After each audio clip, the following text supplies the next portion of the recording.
Jacob Hale dangled from the mountainside, a single rope the only thing between three lives and the black void below.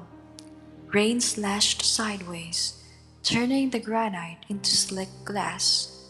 The rope hissed and burned under their combined weight, each gust of wind grinding it against a jagged edge. Lines fraying, someone screamed from above. Jacob didn't need the warning. He could feel it in the rope's tremor, hear the fibers tearing one by one. His gloves were soaked, his grip raw and slick with blood. The storm slammed him against the cliff, stone ripping skin from his knuckles. His radio crackled through the static. Hang on, we're almost there. Almost wasn't enough. One more swing, one more grind, and the line would snap. Below him, the hiker sobbed, I don't want to die. Jacob's jaw clenched. If I hold on, we both go. If I let go now, he lives. You're not, Jacob said aloud, calm as the storm tried to tear him apart. With hands that shook from exhaustion, he unclipped his own harness and clipped the carabiner to the hiker's line instead. Pull him up, Jacob said into the radio, voice steady though his heart was pounding like a war drum. There was silence. Then, what about you? Jacob looked into the black nothingness below. Rain slicing across his face like knives. Rain slicing across his face like knives. His whisper was almost lost in the wind. I'll figure something out. The rope went taut. The hiker rose towards safety, and Jacob let go. By the time they hauled the hiker over the ledge, the rope snapped, and Jacob was gone into the storm. What would you do if the only way to save someone was to risk everything, even your own life? Share your thoughts in the comments below, and don't forget to subscribe for more real-life heroes who choose courage when it counts. Jacob Hale had a ritual before every rescue, not for luck, for focus. He'd oil the buckles on his harness until they gleamed like wet stone, then run his fingers along the rope, not to check for frays, but to remind himself of what mattered most. Trust the line, trust yourself. Most days, that rope was the difference between life and death. Tonight, he would find out how fragile that difference really was. Search and rescue wasn't glamorous. No sirens, no cameras, just mud on your boots, a pager that never cared if you'd eaten, and a promise you couldn't break. When someone called for help, you answered. To his neighbors, Jacob was just a quiet guy with a dented steel mug and a truck full of ropes and carabiners. But out here, on the mountain, he was the one you called when hope had slipped past the edge of reason. The call came after dark. 3 hikers are stranded in Devil's Ledge. Storm is moving in fast. Jacob didn't hesitate. He packed his gear instinctively. The emotions had burned into his muscle memory. By the time he reached the trailhead, the rain was already cutting sideways. His team waited in the glow of headlamps, rookies shifting nervously, veterans tightening straps. Captain Reynolds stepped forward, rain dripping off his helmet. Conditions are brutal, Reynolds said, ice forming on the ledge. They won't last the night. Jacob tightened his gloves, the leather worn smooth from years of friction burns. Behind him, Mason, the newest rookie, was fumbling with his carabiner. His voice cracked. Who's going down? Reynolds didn't hesitate. Jacob, you're on the line. Of course he was. He always was. Jacob looked up at the black ridge, where rain blurred into the abyss, and the storm roared like something alive. Somewhere up there, 3 people were praying. As he clipped into the harness, he whispered the words he always did before a descent. Trust the line. Trust yourself. What he didn't know was that tonight, the line would betray him. The mountain was turning into a waterfall. Rain came down so hard it stung like nails against Jacob's skin. Each upward step was a war against the slick granite beneath his boots and the screaming wind that tried to tear him off the cliff. His headlamp barely pierced the sheets of water, throwing shaky beams across black stone that glistened like glass. Behind him, Mason's voice crackled through the radio, breathless and nervous. "How much further?" "100 feet," Jacob replied. He didn't mention that those 100 feet were the worst. Devil's Ledge, a vertical slab of unforgiving rock now iced over by freezing rain. When they finally reached the base of the ledge, Jacob could hear it. Voices carried on the wind, thin and desperate. 3 hikers, trapped for 6 hours in this storm, hypothermia clawing at them. Captain Reynolds wrestled with the anchor point where Jacob checked his gear. He wrapped the rope around his gloves, feeling the familiar bite of nylon. 11 millimeters thick, rated for thousands of pounds. It had never failed him, not once. Tonight, it felt like even that might not be enough. "Radio check," Reynolds said. "Copy," Jacob answered, and then he stepped backward off the cliff. The rappel should have been routine. Jacob had done this 100 times, in snowstorms, in the dead of night, in places where one wrong move meant a body bag. But this storm, this was worse. The wind whipped him sideways, slamming him into jagged outcroppings that shredded his jacket. Every slam sent pain ricocheting through his ribs. His gloves were slick, the rope a live wire jerking in his hands. 40 feet down, a headlamp beam flickered weakly. A woman clung to the wall, her fingers blue, her face streaked with rain and tears. "Are you real?" she whispered. "Real as it gets," Jacob said, his voice calm even as the storm screamed around them. He clipped her in fast, double-checking the knots. "You're going home." When the line went tight and Reynolds hauled her up, Jacob didn't even pause to breathe. He went for the second hiker, a young guy with a twisted ankle, shivering so hard Jacob could hear his teeth clattering. That one took longer, every second scraping away at what little margin they had left. By the time the second hiker was safe, Jacob's arms burned like a molten steel. He was soaked to the bone, his hands pounding from the cold. And then, halfway down to the third ledge, he felt it, a wrongness in the rope. At first, it was subtle, a vibration barely there, then another. His gut went cold. He froze in mid-air, boots braced against the wall, and angled his headlamp up. There it was, his worst nightmare in sharp relief. The rope was running over a jagged lip of granite, and the constant grinding had eaten it raw. Strands of nylon frayed and curled. Not catastrophic yet, but close, very close. Jacob's mouth went dry. He knew what that meant. If the line gave way now, the anchor would hold just long enough to rip him, and whoever he was clipped to, into the black void below. "Jacob, status!" Reynolds' voice cracked over the radio. Jacob stared at the frayed rope and swallowed hard. He looked down at the last hiker, a middle-aged man, pale and trembling, lips blue, barely conscious. If he told them the truth, Reynolds would call it, abort the mission, pull Jacob up now before the rope snapped. But that would mean leaving this man to die.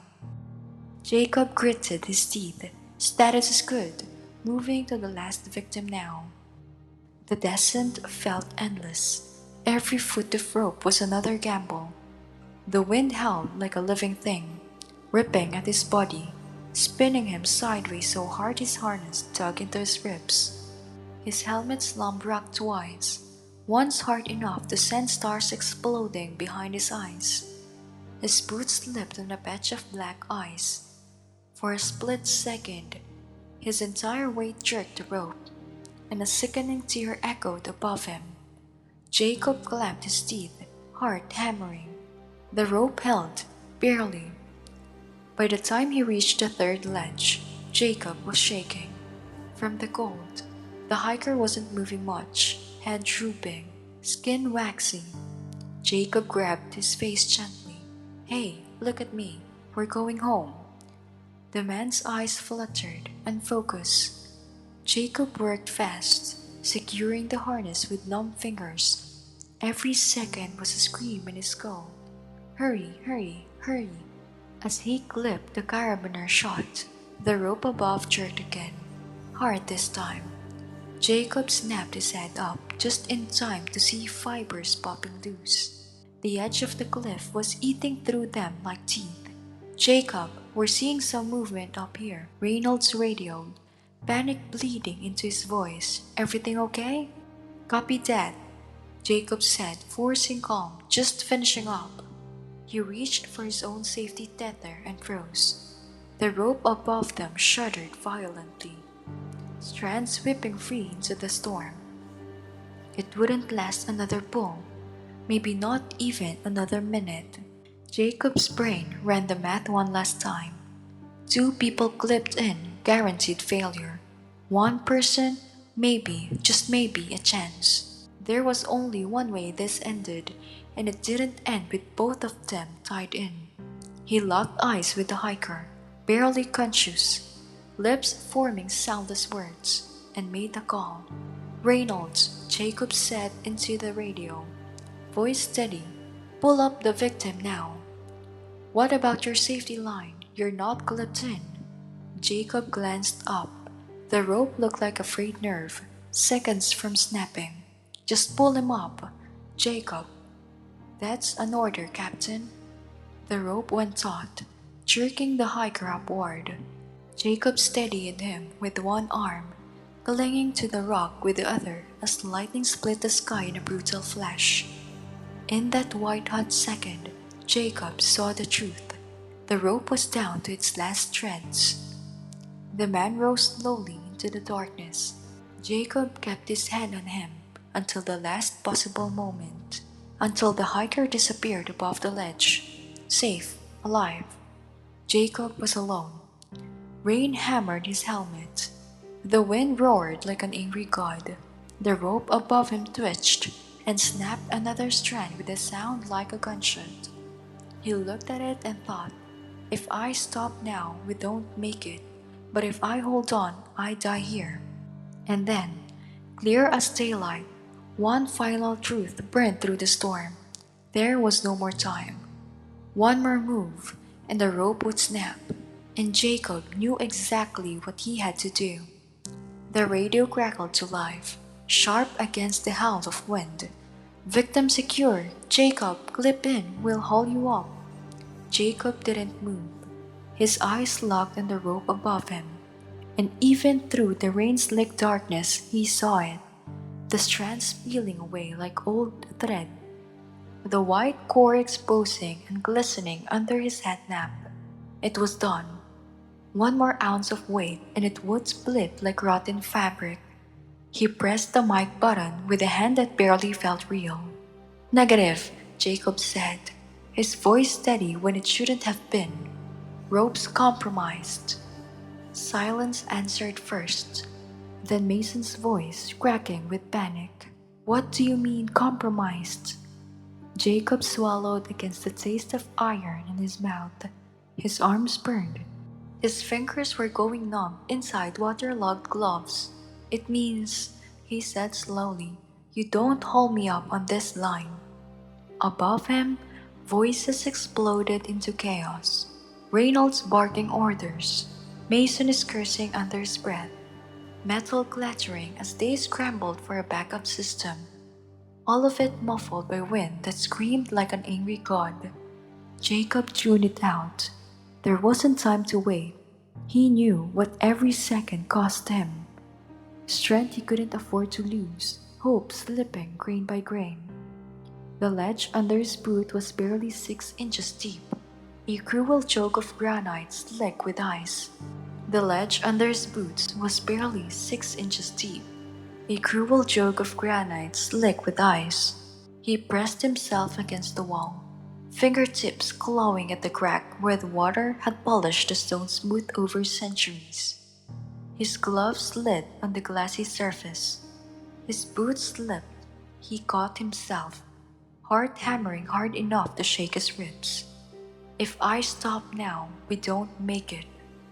Lightning ripped the night open, and in that brutal flash, he saw everything. The valley yawning 800 feet below, the rescue team thrashing like frantic shadows above, the frayed rope hanging like a broken promise between. And then he saw it. The ruined rope still dangled near him, its end shredded and flailing in the wind. Too short to climb, too weak to hold him, but maybe enough for one last gamble. Jacob let go with his left hand and lunged. His fingers closed around the rope, just as his right foot skated off the ledge. For a breathless instant, he was hanging free, the world tilting into nothingness, the rope cutting into his palm like a barbed wire. It held, barely. Jacob. Mason's voice shredded the radio, high and frantic. Talk to us, are you on?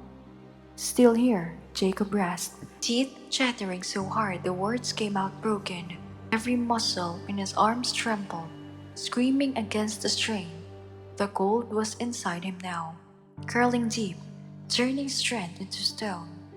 Above, Reynolds roared over the storm. We're almost ready. 30 seconds. 30 seconds. Jacob almost laughed, a raw, humorless sound that the wind stole before it left his throat. 30 seconds might as well be 30 years. His grip was unraveling, finger by finger. He could feel his body weight dragging him towards the void, relentless as gravity itself. He tilted his head back and shouted into the rain, voice cracking like the lightning overhead. Drop the line now. A heartbeat later it came, a second rope slicing down through the storm, the carabiner at its end gleaming like salvation in his headlamp's glow. It swung past him once, too far. He reached and missed it, the motion tearing something deep in his shoulder. Pain flared white hot, stealing his breath. Lower, lower. Voices screamed above him.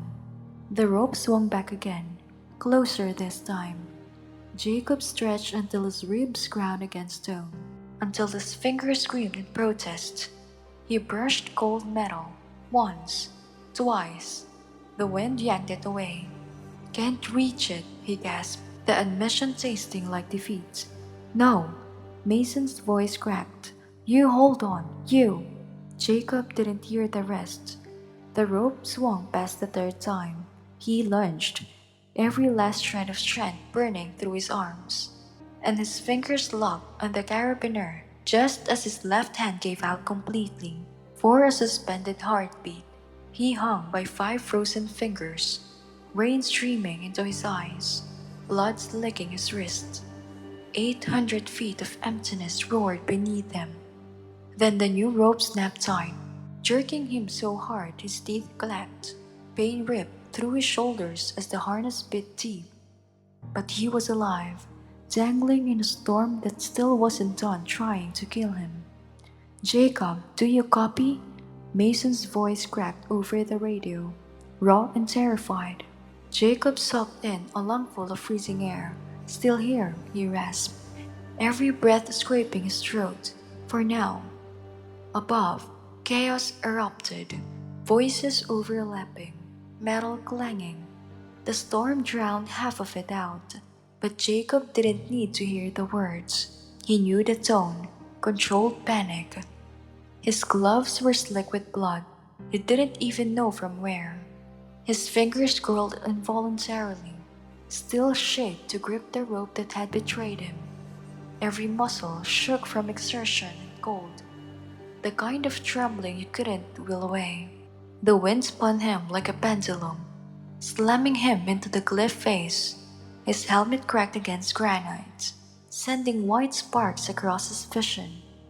For one sickening second, his grip slipped on the rope and his stomach dropped before the harness jerked him upright again. "Jacob, talk to me!" Mason's voice again, sharp with fear. Jacob wanted to answer, but his jaw wouldn't work. He forced out one word: "Here." Another slam against the wall ripped the air from his lungs. He coughed, tasted blood. Every sound dulled: the storm, the radio chatter, even his own breath. The world narrowed to the rhythmic groan of rope through pulleys, and the ache in his arms as he tried to keep himself from spinning into the rock. 30 feet, then 40, then 50. Almost there. Final haul, Reynolds roared from above. Jacob barely registered the last surge upward. Strong hands grabbed his harness, then his arms, yanking him over the lip of the cliff. He collapsed under the rocky ground, brain pulling in shallow depressions as his muscles gave out all at once. For a few seconds he couldn't move, couldn't speak. His lungs dragged in ragged gulps of air that didn't seem to feel them. Rain hammered his face, but it felt distant, like he was underwater. Then Reynolds' face loomed over him, rain dripping from his helmet, eyes wide with something Jacob had never seen before: awe. "You crazy son of a bitch," Reynolds said, voice shaking. "You saved all three of them." Hands pressed a space blanket over Jacob's trembling frame. Someone shoved a hot pack against his chest. He barely felt it. His teeth chattered so hard his jaw ached. But through the haze of exhaustion, one thought anchored him. They're alive, all three of them. The ride down the mountain was a blur. Heated truck seats, steam rising from soaked gear. A thermos of coffee scalded his tongue, but still did not warm him.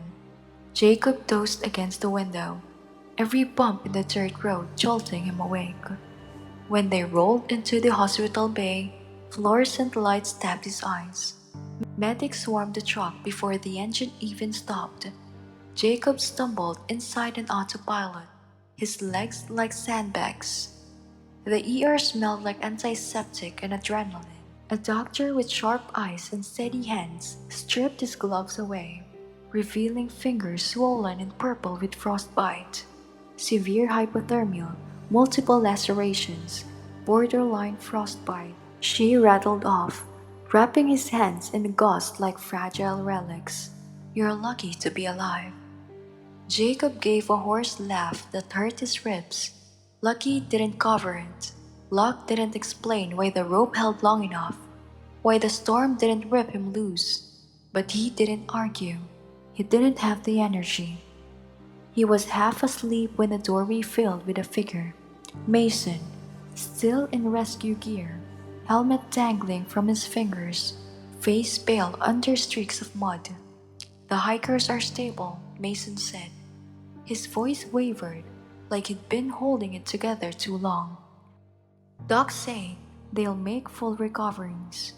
Jacob nodded, eyelids heavy. "Good." Mason shifted like he had more to say but didn't know how to start. Finally, it tumbled out. "I keep thinking about what you did up there, giving up your safety line like that. I don't know if I could have." "Hope you never have to find out," Jacob murmured. But Mason wasn't finished. His voice cracked. "The news crews are already outside. Channel 7's here. They're calling you a hero." Jacob's eyes slid shut. "Not a hero, kid. Just did my job." "Your job doesn't include almost dying." Mason shot back. Jacob almost smiled. "Sometimes it does." He woke again hours later to low hum of voices outside his room. For a moment, he thought he was dreaming. Then he caught fragments. State news already picked it up. Photos are everywhere. People calling him the man on the line. Before he could process that, the hikers appeared. The first, a young woman Jacob remembered pulling from the ledge, was clutching flowers so tightly the stems bent. Her eyes filled as she whispered, "You saved my life." The second shook Jacob's bandaged hand, voice thick with emotion. "You didn't just rescue us, you gave my kids their dad back." But it was the third man, the one barely conscious on the ledge, who said something that carved deep into Jacob's soul. "I don't remember much," he admitted, "but I remember your voice. You said we were going home, and I believed you. Even I was sure I wouldn't make it. I believed you." Jacob had no words. He just nodded, throat sighed. That should have been the end. Rest, recovery, silence. But as evening bled into night, Jacob heard something new. A low roar building outside the hospital. At first, he thought it was the wind, but then he heard clapping, steady, rhythmic, growing louder. He pushed himself upright, pain sparking down his ribs, and shuffled to the window. What he saw stole the breath from his lungs. The parking lot was full, dozens, maybe hundreds of people. Hikers, families, strangers holding signs scrawled with black marker. "Thank you, Jacob, our hero, man on the line."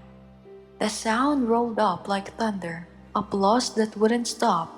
Not cheering, not shouting, just that relentless wave of gratitude crashing against the glass.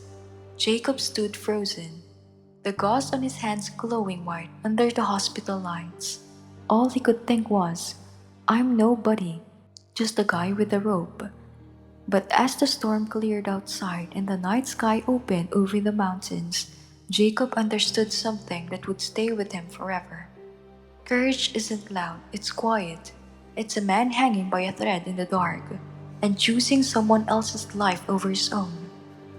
And what waited beyond that crowd would change Jacob Hale's life forever. 3 months later, Jacob stood on the same mountain that had almost killed him. Not for rescue, just training. A clear day, blue sky stretched wide. The storm now only a memory etched into the scars on his hands. As the team hiked past Devil's Ledge, Mason slowed, eyes tracing the granite wall. "Hard to believe," the rookie murmured. "Looking at it now, you'd never know what happened." Jacob followed his gaze. In the sunlight, the ledge seemed harmless. No screaming wind, no rope cutting itself to death on the rock. Just a quiet cliff holding its secrets. "Mountains don't care what they look like," Jacob said. "They'll kill you just the same." The team had new ropes now, doubled anchors, and backup lines coiled neatly on their harnesses. Protocols were written in blood, the kind of lessons you only learn by almost dying. At the summit, Jacob dropped his pack and sat on a boulder. The valley sprawled below, green and endless. Somewhere down there, 3 people were living lives they'd almost lost. The woman had sent him a photo of their daughter's college graduation. The young man, the one with the twisted ankle, was engaged now.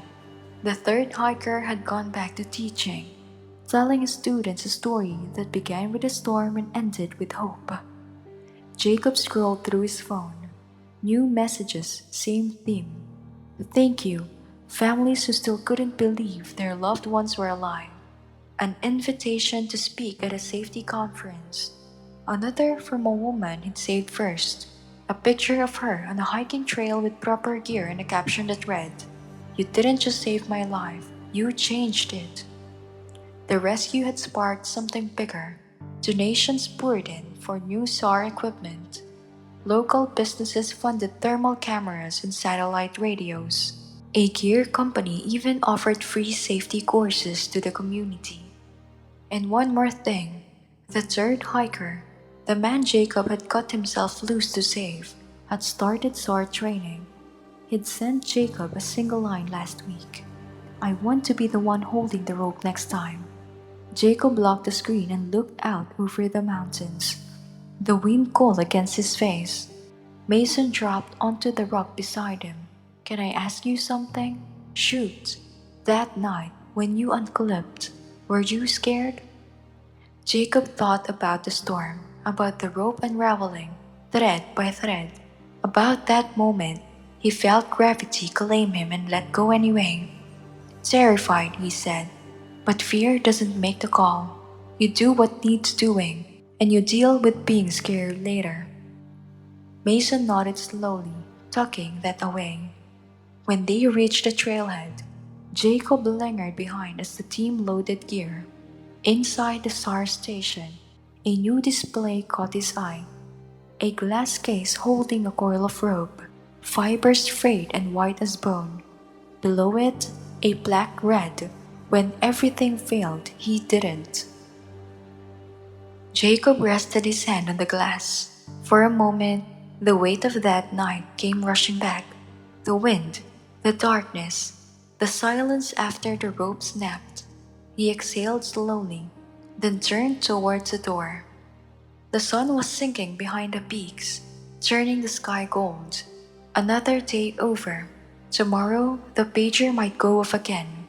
Another call, another fight to bring someone home. Jacob didn't pray, but if he had, he would have prayed for strength to keep showing up when it mattered. Because courage isn't loud, it's a man hanging by a thread in the dark and choosing someone else's life over his own. Everyday heroes are all around us.